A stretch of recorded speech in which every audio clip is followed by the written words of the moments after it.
Decided to make a part two to Section 8 being gone because I wanted to say some things to kind of clear things up. Okay, Section 8, taken away by Trump, but don't you think they're going to put some other kind of plan in place so that these mothers and kids are not left out to the wolves or in the open or to be further ridiculed by black men in particular, or I should say the African American community, because I've had seen from the first video, I've seen a lot of negative comments from black men and a lot of negative comments from black women as well, and I'm just like, wow.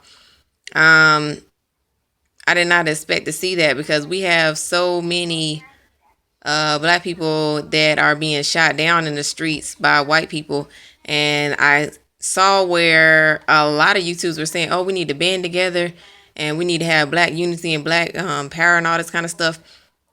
And I thought, okay, well, these same people will have sympathy for women that are on Section 8 and that are going to lose their homes and things like that, and probably be replaced by something else. But, I thought that I would see more kind heartedness and not people just kicking you while you were down. But no, to my surprise, a lot of black men, they were just taking the opportunity to just, pretty much kick black women while they are down. I mean, it's just like just bashing and bashing and bashing, and it's even coming and saying comments, that were hateful towards me, and I'm like, I'm just commenting on what I see, and I have seen, on the past couple of months, I guess you would say. I mean, I have not seen like in person, but I have seen on YouTube where these women are going through situations where it's it's hurtful. And yes, they were caught in their sin. Like they were caught in their sin. They were caught. Like this one woman said, "Oh, they got caught with their basically caught out in the open, basically." And I thought that these women would get support from the African American community, but no, it was definitely wrong. I mean, it was like black men took the opportunity to say that, oh, you should have been doing this or you should have been doing that and this and that and the third. I can't even name all the comments. There was so many negative comments. I was just like, wow, I did not know so many black men hated black women. And for the situation that they were in, yes, we got caught in our sin. Yes, we did the wrong thing. But that's not, something that you should take the opportunity to knock somebody down for. I don't think. Because when you get caught in your sin, you don't have people bashing you down and telling you this, that, and the third. And you wouldn't want that either. So the same respect is like I would expect to have for these women that have been through the struggle and are going through the struggle, because like, it could very easily been you. It could have very easily have been your mom or your sister or your aunt or anything like that. Like I don't want these men out here to think like you're so far removed, from the situation that you're like not even supporting the black woman anymore. Just like, okay, well, she shouldn't have been doing this. She shouldn't have been doing that. Now go, do this and go do that. Call your baby daddy, all this kind of stuff. I'm like, really? Okay. So, I feel like in my heart, like, okay, how do you ask for support when a black man gets shot down, but then when a black woman gets kicked off of assistance, you don't want to help her, but you want her to help you when you get shot down or beat down by the cops. And it's like, okay, either we're going to support each other or hate each other. Either we're going to be together or we're going to be divided. You know, um, I really don't know what to do from this point, because I'm like, okay, I want to support black men and black women, no matter if they're on Section 8 or if they've been shot by the police or if they're, working at the top of their company or they're a bum on the streets. For all you don't know who I am. You know, um, you don't know if I've been on Section 8.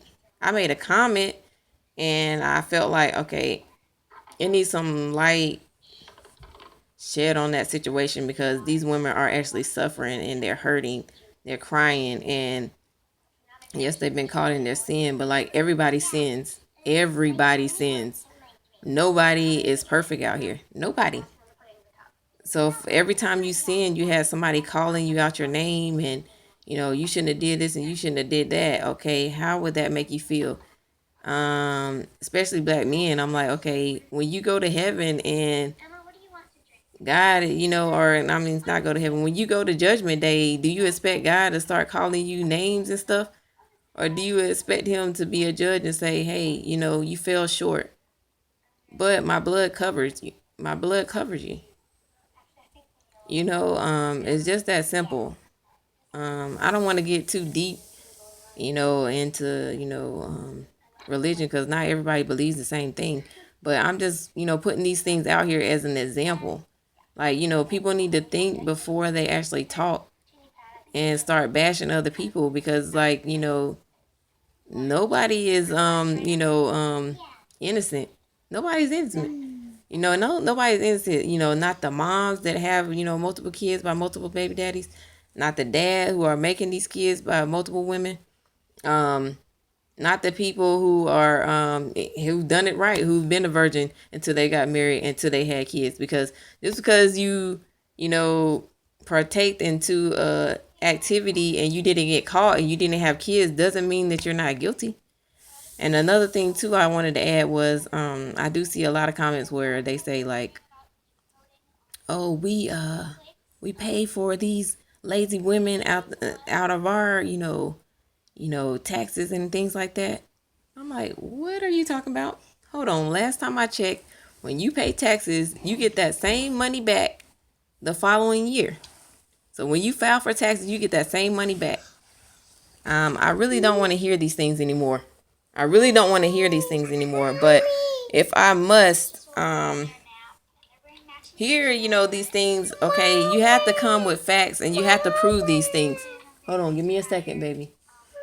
And you have to prove these things before you start making like false allegations like I'm not going to pay for these lazy women anymore, or I'm not going to, do this or do that. I've just seen so many comments like that. So many negative things like, okay, these lazy women need to get out their butts and get a job. Okay. How do you know the women own these assistants don't have a job? You haven't went for, eat down each statistic and seen if these women have jobs.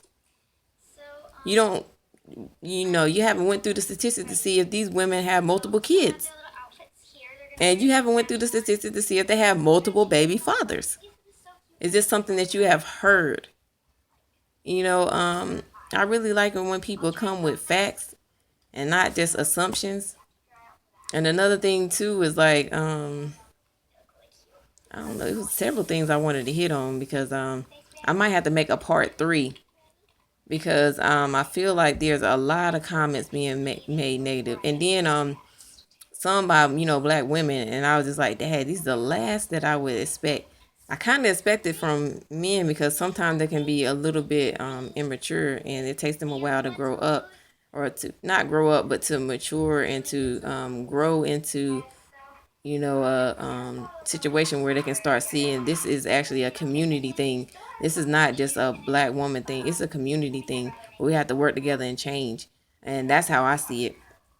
And I'm not, this person that's like, oh, black power, all this and that. No, I'm not like that. I'm just saying that we need to build and unify. Whether it's black people or white people or whatever the case may be, because it wasn't just black women that were on Section 8. Just as a community, we need to build together, like, stop